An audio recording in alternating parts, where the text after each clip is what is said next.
Pemirsa, kabar mengejutkan datang dari mantan atlet voli putri nasional yang juga anggota Korps Wanita Angkatan Darat, Serda Kowat Aprilia Manganang. Usai menjalani serangkaian pemeriksaan medis, Aprilia Manganang dipastikan sebagai laki-laki.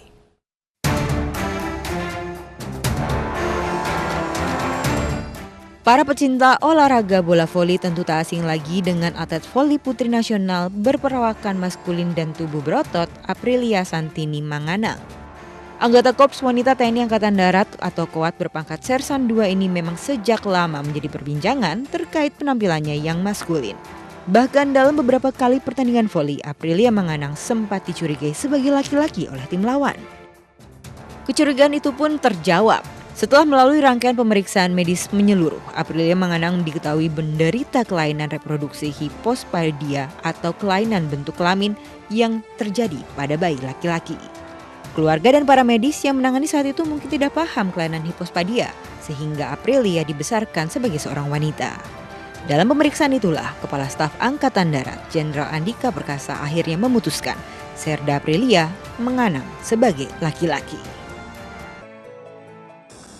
Ternyata bahwa Sersan Manganang lebih memiliki organ-organ jenis kelamin laki-laki, dan bahkan tidak ada organ-organ internal jenis kelamin wanita.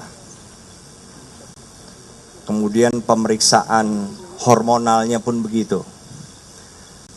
Hormonalnya normal.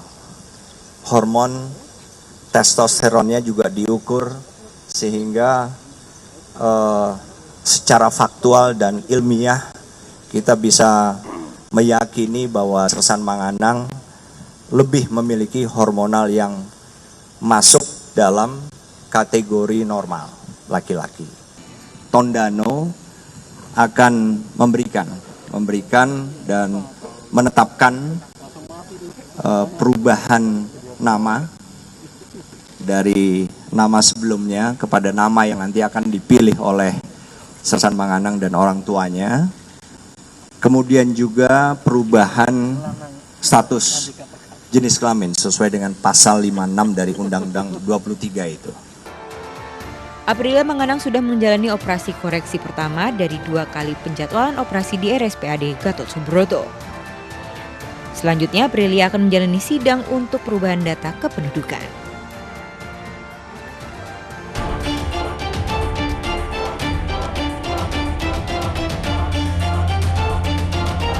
Aprilia Santini Manganang memulai karirnya bergabung dalam tim Alko Bandung pada 2011. Atlet voli kelahiran 27 April 29 tahun yang lalu kerap mencuri perhatian saat tampil. Bahkan dalam sejumlah pertandingan status gendernya dipertanyakan. Meski demikian, sosok Aprilia bergemilang prestasi. Tidak hanya membawa kemenangan klub yang dibelanya seperti Jakarta Electric PLN ataupun PGN. Sejumlah medali kemenangan diberikan kepada tim nasional di sejumlah ajang internasional. April juga pernah menjadi best spiker dan pemain terbaik ataupun MVP Proliga sebanyak 3 kali.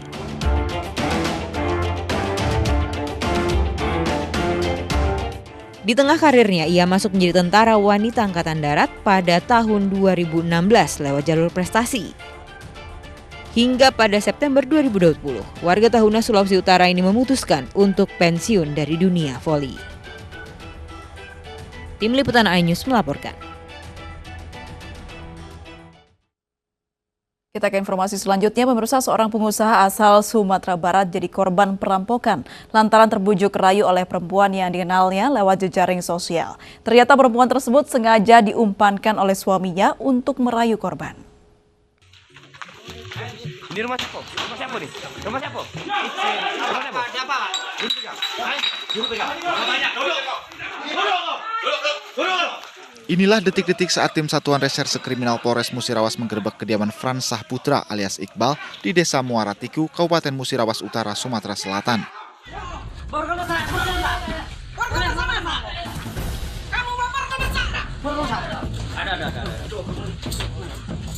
Polisi meringkus pelaku yang saat itu sedang tertidur pulas. Saat diminta menunjukkan keberadaan pelaku lainnya, Frans nekat melarikan diri. Polisi pun terpaksa melumpuhkannya dengan tembakan di kaki. Berapa kau dewean? Mana kawan kau? Berikut barang bukti kendaraan roda 4 pelaku kemudian dibawa ke Mapolres Musirawas. Tersangka ditangkap karena bersama 3 orang rekannya merampok seorang pengusaha asal Sumatera Barat. Korban mengalami kerugian 100 juta rupiah. Korbannya diikat sama teman kakak ipar saya itu. Setelah itu dia minta PIN ATM dan selesai memindahkan uang itu dia lepaskan bapak itu. Dari hasil pemeriksaan, keempat pelaku merupakan satu keluarga. Modus operandi dengan mengumpankan istri salah seorang pelaku untuk berkenalan dan merayu korban melalui jejaring sosial Facebook. Korban sendiri ini salah satu pengusaha ya di Padang, Sumatera Utara ya. Jadi modus operandinya berkenalan lewat media sosial. Setelah berkenalan dengan salah satu keluarga, istri dari salah satu pelaku ini yang dijadikan umpan, saudari Evi dijadikan umpan untuk berkenalan dengan korban. Polisi masih mengejar pelaku untuk melacak aksi kawanan ini dan mengejar 3 pelaku lainnya yang berstatus buron. Dari Musirawas, Sumatera Selatan, Amri Wijaya, iNews melaporkan. Pemirsa diduga kesal lantaran diminta istri untuk bekerja. Seorang suami di Medan Marelan, Sumatera Utara tega menikam istrinya. Akibatnya korban menderita luka serius di wajah dan kepala. Sriwanti, wanita berusia 38 tahun, warga Pasar 4 Barat, Kecamatan Medan Marelan, Kota Medan, ditikam suaminya sendiri, Suwandi. Warga berdatangan setelah korban meminta tolong karena terluka di wajah, telinga, dan kepalanya setelah ditikam sebanyak 5 kali oleh suaminya. Korban langsung dibawa ke rumah sakit dan kini dirawat intensif. Menurut anak kandung korban yang juga anak tiri pelaku, ayah tirinya sering mengancam ibunya jika tidak diberi uang. Diduga pelaku marah karena diminta bekerja untuk menafkahi keluarganya. Ayah tiri tadi ya, memang sering bawa pisau. Barang-barang tajam dibawain. Pisau-pisau dapur semua habis dibawain dia. Kalau masalahnya sering berantem karena apa, Dek? Mama capek, dia mau enaknya aja. Dia kan kepala rumah tangga, anak ada 3, setidaknya dia pikir lah untuk ke depannya anaknya kayak mana. Kan nggak mungkin mama terus jadi tulang punggung. Mama aku dari dulu yang jualan dia sampai sekarang nggak ada ya kerja. Polisi kini memburu pelaku yang kabur setelah menikam istrinya. Dari hasil pernikahan dengan korban, pelaku mempunyai 3 anak yang masih kecil. Dan 1 diantaranya menjadi saksi ketika ibunya dianiaya oleh ayahnya. Dari Medan, Sumatera Utara, Yuda Bahar, iNews melaporkan. Bocah kelas 2 SD di Pamekasan, Jawa Timur tewas mengenaskan akibat sabetan senjata tajam. Bocah 9 tahun itu harus meregang nyawa akibat dendam pelaku terhadap ayah korban.